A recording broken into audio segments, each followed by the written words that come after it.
You ever held your wife's hand in a hospital bed, not knowing she'd been poisoned by the very child she brought into this world? You ever discovered your own flesh and blood valued money more than the woman who gave him life? That's where I found myself 3 years ago, sitting in room 412 at Grady Memorial Hospital in Atlanta, watching machines breathe for the love of my life, while our son counted down the days until her death, like he was waiting on a lottery ticket to cash in.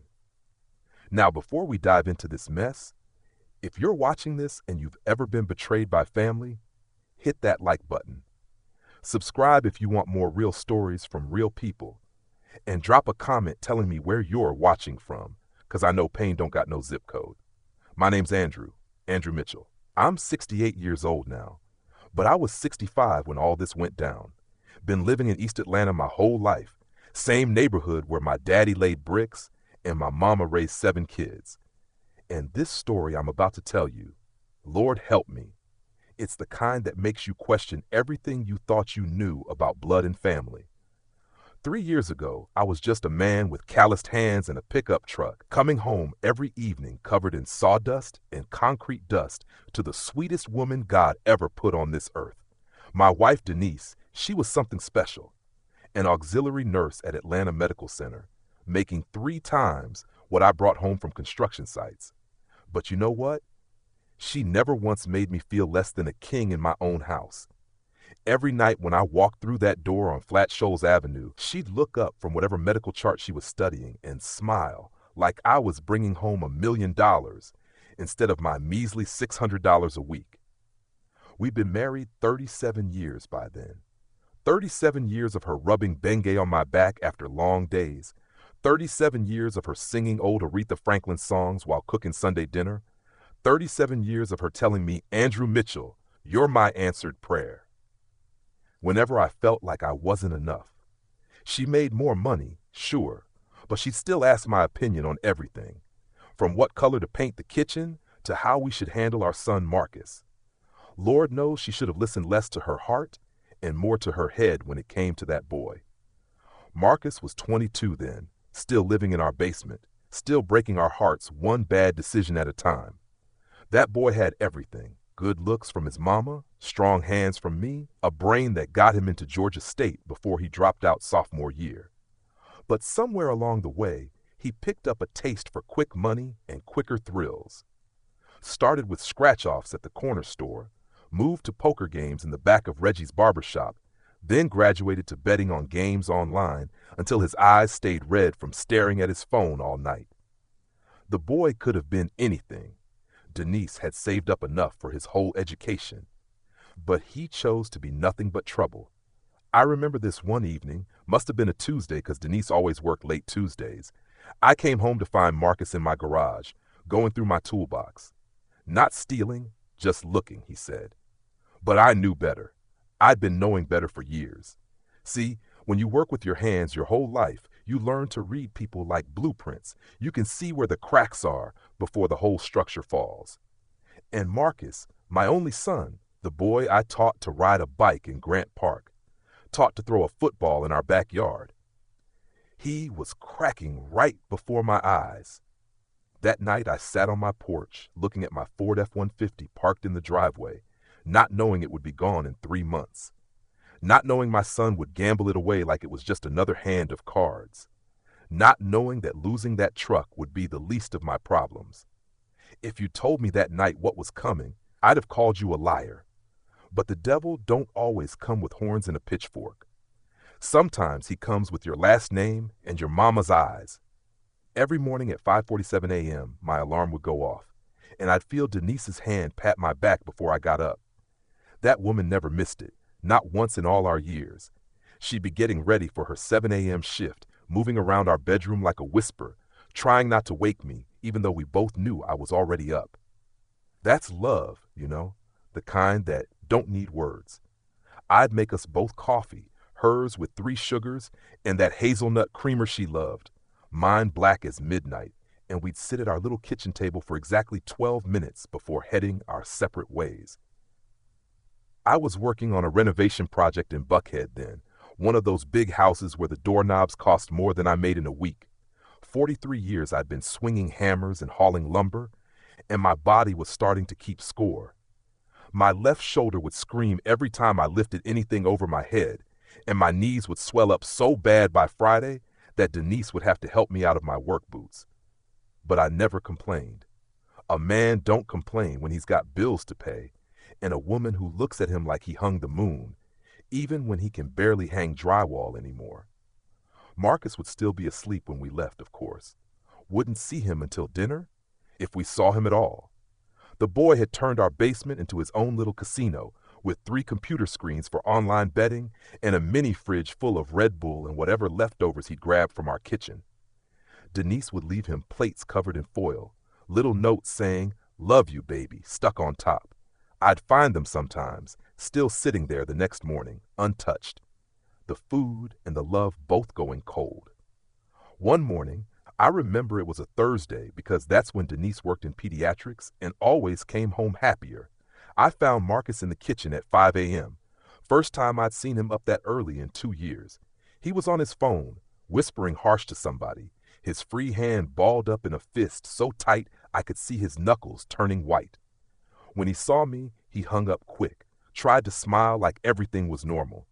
"Morning, Pop," he said, like we did this every day. I should have known then something was wrong.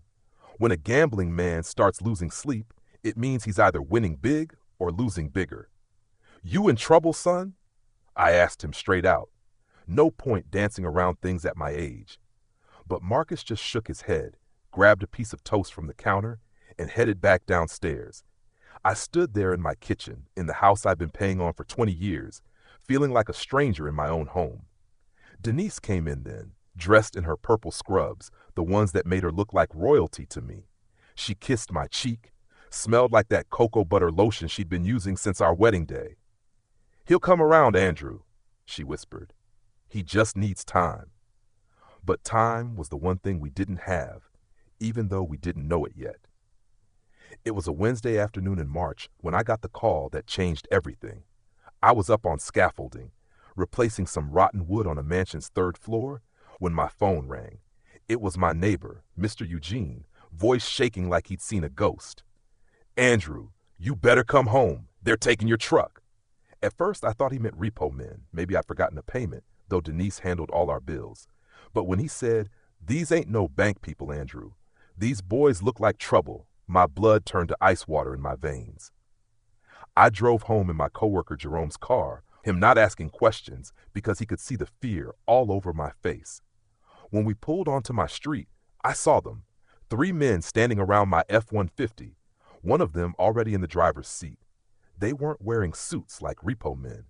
They wore gold chains and had tattoos climbing up their necks like vines, the kind of men whose business cards were brass knuckles and bullet wounds. Marcus was there too, standing on our lawn, head hanging so low his chin nearly touched his chest. "You Andrew?" the biggest one asked when I got out. He had a gold tooth that caught the afternoon sun when he smiled, but wasn't nothing happy in that smile. "Your boy here owes us $14,000, says this truck's worth about that much." I looked at Marcus, waiting for him to deny it, to say it was some mistake. But he just stood there, looking at the ground, like maybe if he stared hard enough, it would open up and swallow him whole. "That's my work truck," I told them, trying to keep my voice steady even though my hands were shaking. "I need it for my job. How about we work out a payment plan?" The man with the gold tooth laughed. Sounded like gravel in a garbage disposal. Payment plan was last month. This month, we collect. And just like that, they drove away with 15 years of my payments, my livelihood, my pride, left me standing in my own driveway feeling smaller than I'd ever felt in my life. Marcus tried to apologize, words tumbling out his mouth like scattered poker chips. Said he'd borrowed the money for a sure thing, some insider tip on a basketball game.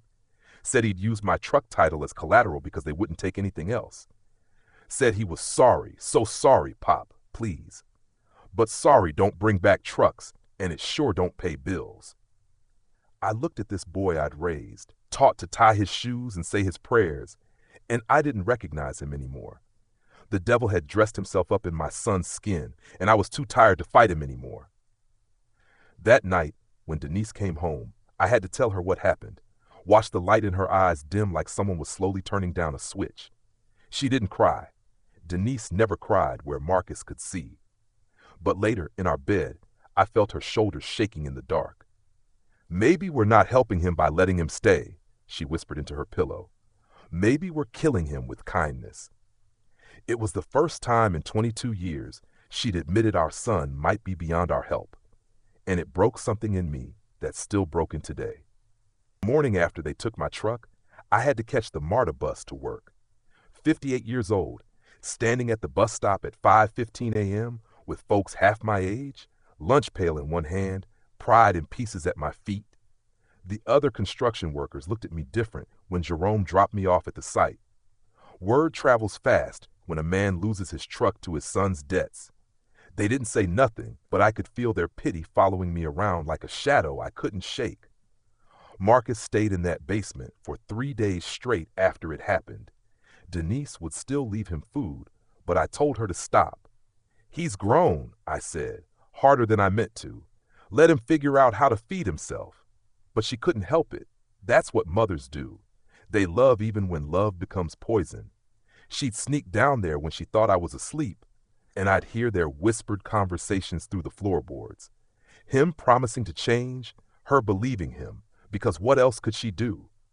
He was her baby, the boy she'd carried for 9 months, whose first word was mama, whose fever she'd sat up with for 3 nights straight when he was 7. On the 4th day, a Saturday, I came home from a side job to find Marcus in our living room with a suitcase, not packing to leave, unpacking, like he'd been gone and was moving back in. "Where you been?" I asked, though I didn't really care about the answer. "Staying with a friend," he said, not meeting my eyes. "But I'm back now. I'm going to get a job, Pop, pay you back for the truck." I wanted to believe him. Lord knows I wanted to believe my son could still be saved. But when a man shows you who he is, over and over, only a fool keeps expecting him to be someone different. That night at dinner, just Denise and me, Marcus hiding in the basement again, my wife started coughing. Not a regular cough, but something deep and rattling, like her lungs were fighting against themselves. She waved it off, said it was just allergies, but I saw how she had to grip the table to steady herself. "Maybe you should see a doctor," I suggested, but she shook her head. "I am a nurse, Andrew. I'd know if something was wrong." But there was something in her eyes that said different, a little flicker of fear she was trying to hide. 2 weeks passed, and I finally had enough money saved to put down on another used truck, a beat-up Chevy that looked like it had been through a war but still ran. The day I brought it home, Marcus came upstairs, actually smiled when he saw it. "That's great, Pop," he said, and for a moment he looked like my son again, young and hopeful, not hollow-eyed and desperate. But then he asked, "You gonna put full coverage insurance on it?"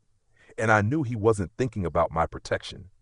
He was calculating what it was worth, what he could borrow against it. That's when I made the decision. "You got 30 days to find somewhere else to live," I told him, the words feeling like stones in my mouth. "30 days, Marcus. Then you're out." Denise fought me on it, of course.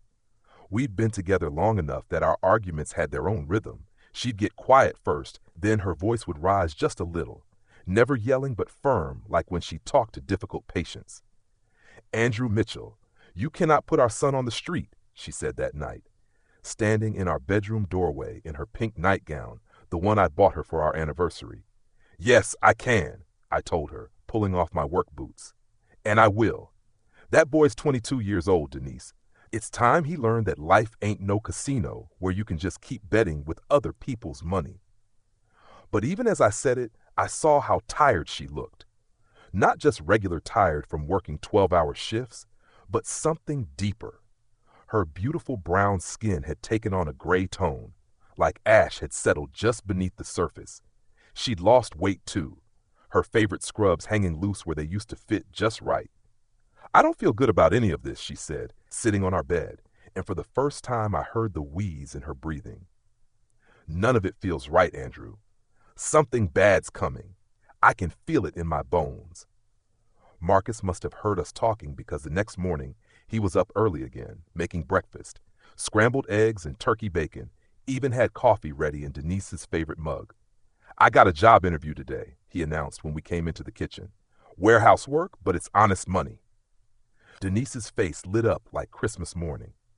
She hugged him so tight I thought she might not let go. But I'd heard this song before, and I knew all the verses. Sure enough, by that afternoon, Marcus was back in the basement, and when I asked about the interview, he said they'd already filled the position. 2 weeks before his 30 days were up, Denise collapsed at work. Just fell right over in the middle of checking a patient's IV, they told me. When I got to the hospital, her own hospital where everybody knew her and loved her, she was conscious but weak, could barely squeeze my hand. The doctor, a young Indian woman who looked like she should still be in high school, said Denise's blood work showed irregularities. "We're running more tests," she said, but I could see the worry in her eyes. Medical people are the worst at hiding fear from other medical people's families. That night, I sat by Denise's bed while she slept, watching the monitors beep and flash like slot machines, except these were gambling with something worth more than money. Marcus showed up around midnight, smelling like cigarettes and desperation. "Is she okay?" he asked, and for once, he looked genuinely scared. "I don't know," I told him honestly, "but your 30 days are still counting." He looked at me like I'd slapped him. "Pop, she's sick. You can't put me out while Mama's sick." But I could, and I would, because sometimes love means letting go, even when holding on feels like the only thing keeping you standing. Denise came home after 5 days, but she wasn't the same. The doctor said it was severe anemia combined with something they couldn't quite figure out. Her body was fighting itself, they said, attacking its own cells like they were invaders. She had to take leave from work. First time in 20 years she'd missed more than a day or two. I'd come home to find her on the couch, wrapped in her grandmother's quilt, watching old episodes of Family Feud, and trying to smile when I walked in. "How was your day, baby?" she'd ask, like she wasn't the one who needed asking after. It was a Tuesday afternoon when she brought up the will. I was fixing a leak under our kitchen sink, and she was sitting at the table, papers spread out in front of her like tarot cards telling our future. "I want to make sure everything's in order," she said, casual as if she was talking about organizing the pantry. "Denise, you ain't dying," I said from under the sink, but my voice cracked on the last word. "We're all dying, Andrew. I just want to be prepared." When I slid out to look at her, she was holding a pen, and her hand was shaking just a little. "I want to leave something for Marcus, in case something happens to me." We argued about it for 3 days. Not yelling arguments, but the quiet kind that hurt worse. She wanted to leave him $200,000, most of our savings, money she'd put away over decades of double shifts and skipped vacations. "He's our son," she kept saying. "He's going to need something to start over with when I'm gone." The way she said when instead of if made my chest tight. "That boy will gamble it away in a month," I told her. But she shook her head. "Not if I'm gone. My dying will change him, Andrew. You'll see." Marcus's 30 days came and went, but with Denise sick, I couldn't bring myself to enforce it. He stayed in the basement, and something strange happened. He started being helpful, doing laundry, cooking meals, even cleaned the garage without being asked. One evening, I caught him sitting with Denise, reading to her from one of her romance novels, doing the voices and everything. She was laughing, really laughing, for the first time in weeks. For a moment, I let myself believe maybe she was right. Maybe he was changing. But I should have paid attention to the phone calls. He'd step outside to take them, always at odd hours. Should have noticed how he'd watch Denise when she took her medicine, counting pills like he was checking inventory. Should have seen how he'd ask about her life insurance, her savings. Casual questions dropped into conversation like breadcrumbs leading somewhere dark. But I was tired. Tired from working, tired from worrying. Tired from watching the woman I loved fade a little more each day. Sometimes being tired makes you blind to the devils dancing right in your own living room. It was the first week of May when Denise decided to tell Marcus about the will. I told her not to, begged her even, but she said he needed hope. Something to work toward, she said, like money had ever motivated him toward anything but trouble. She called him up from the basement, had him sit in my chair at the dinner table. I stood by the window, watching our neighbor's kids play basketball in the street, trying not to listen, but hearing every word. Marcus, baby, she started, her voice soft but clear. I've set aside something for you, for when I'm gone. It's enough to pay off whatever debts you have, maybe go back to school, start fresh. I saw his eyes change right then, not grateful or sad, but calculating, like a calculator screen lighting up with numbers. How much? He asked, trying to sound casual. When she told him 200,000, I saw him swallow hard, saw his hands grip the edge of the table. But that's only when. I mean, you're going to be fine, Mama. You're getting better. The lie came so easy to him, smooth as silk. 3 days later, I had to work a Saturday, emergency repair on a church roof that couldn't wait. Denise insisted she'd be fine alone. Marcus was there, she said. He'd take care of her. When I kissed her goodbye that morning, she tasted like the peppermint tea she'd been drinking for her stomach. Love you more than life, she whispered, something she'd been saying a lot lately. I should have stayed home. Should have told that church their roof could wait another day. Should have, would have, could have. The 3 words that haunt men in the middle of the night. I got home around 4 to find the ambulance in our driveway. Lights flashing, but no siren. That terrible silence that means they're either not in a hurry to save someone or not in a hurry because it's too late. Marcus was on the front porch, tears streaming down his face, but something about them didn't look right, like an actor who'd rubbed onions in his eyes. She just collapsed, he kept saying.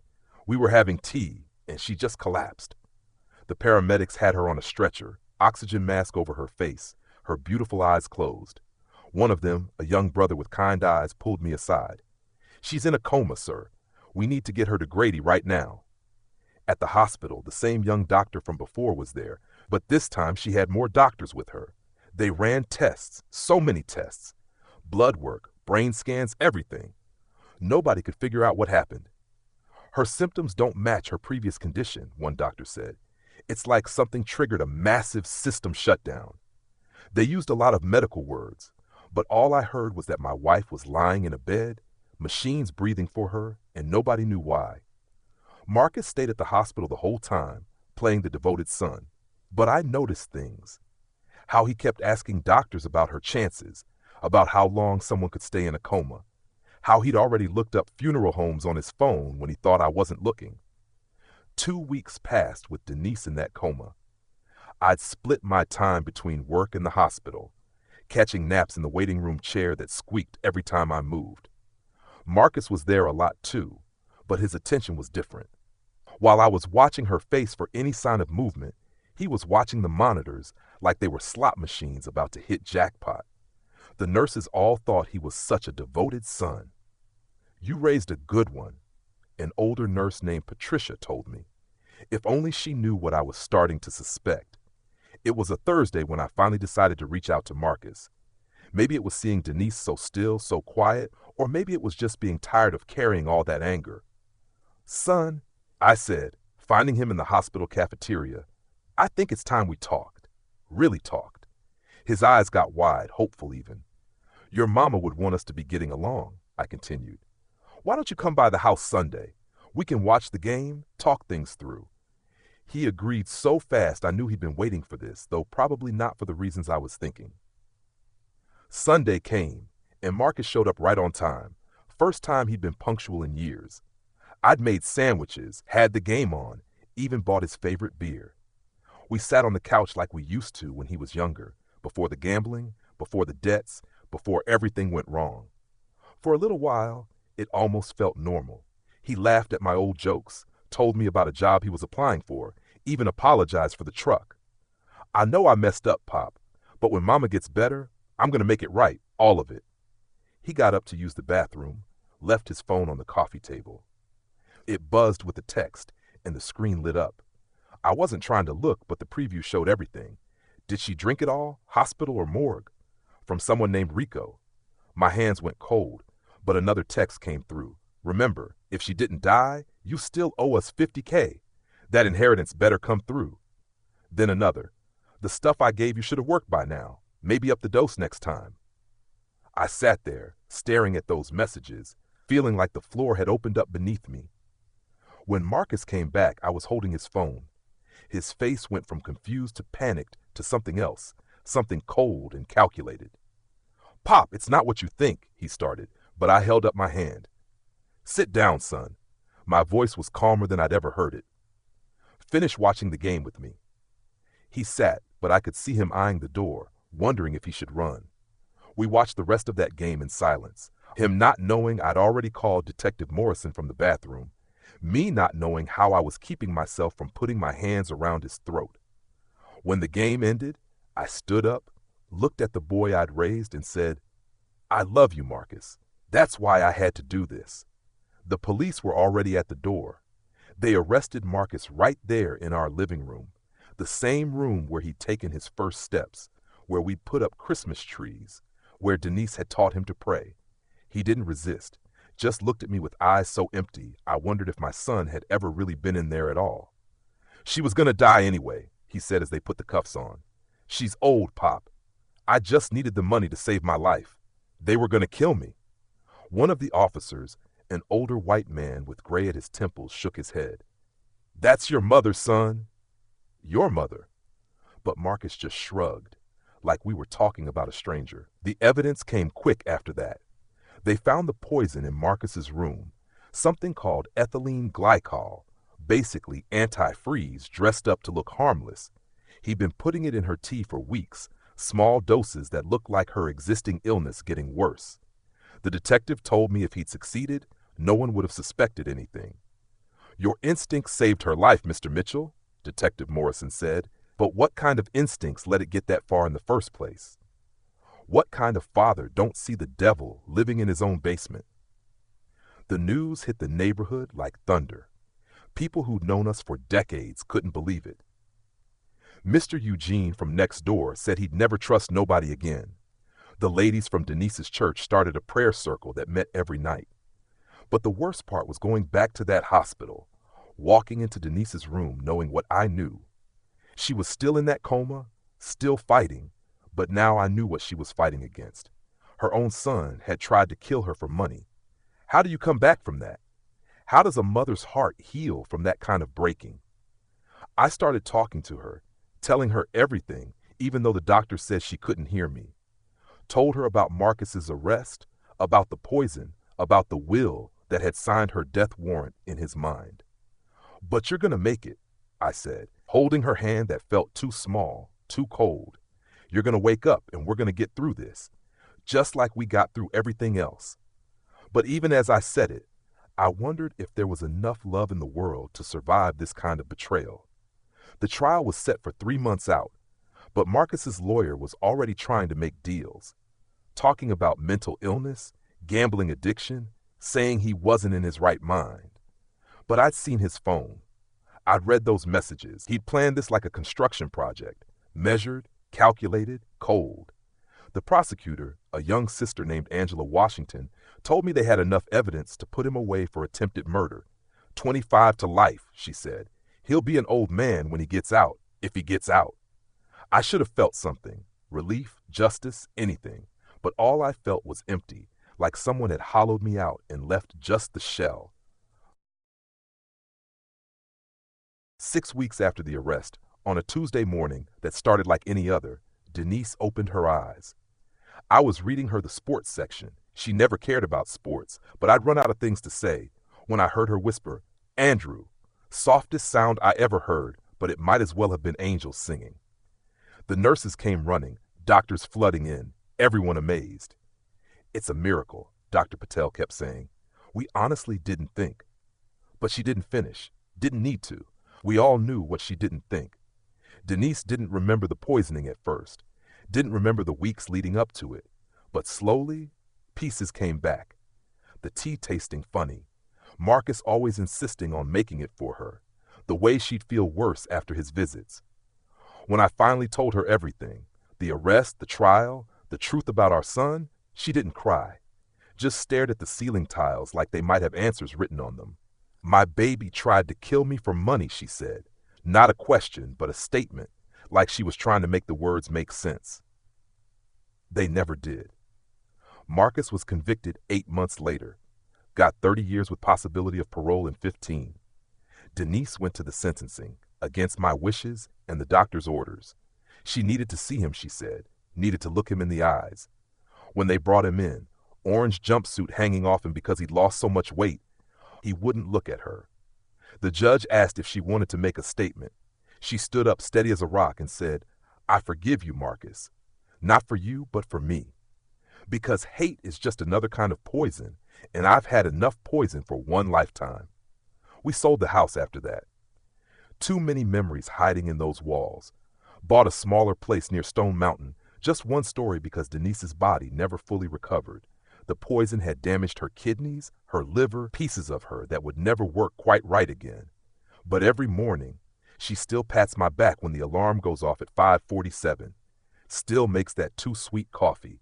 Still looks at me like I hung the moon, even though I'm the man who raised the boy who tried to take her from this world.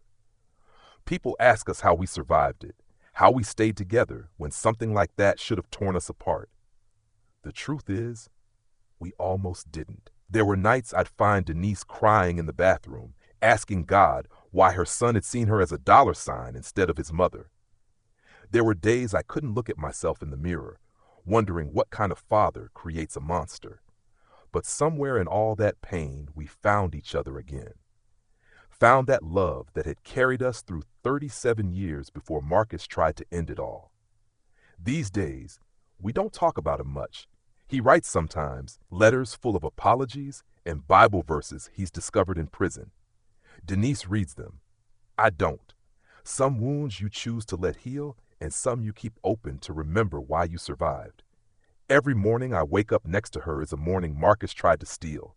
Every laugh she laughs, every meal she cooks, every time she says my name, it's all borrowed time that we wrestled back from the devil's hands. And I'll tell you something, borrowed time with someone you love is worth more than all the money in the world. Marcus never understood that.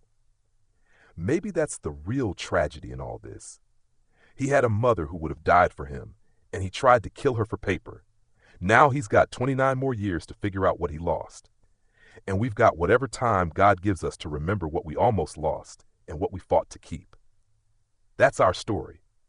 Not a happy one, but a true one. And sometimes the truth is all we got to hold on to when the world stops making sense. If you made it this far, you're stronger than most. Hit that subscribe button if you believe in justice. Drop a comment telling me where you're watching from. I read every single one. And if you've ever been betrayed by family, know this. You can survive it. We're living proof. Until next time, this is Andrew Mitchell from Atlanta, reminding you that blood don't always mean family, and family don't always mean safe. God bless.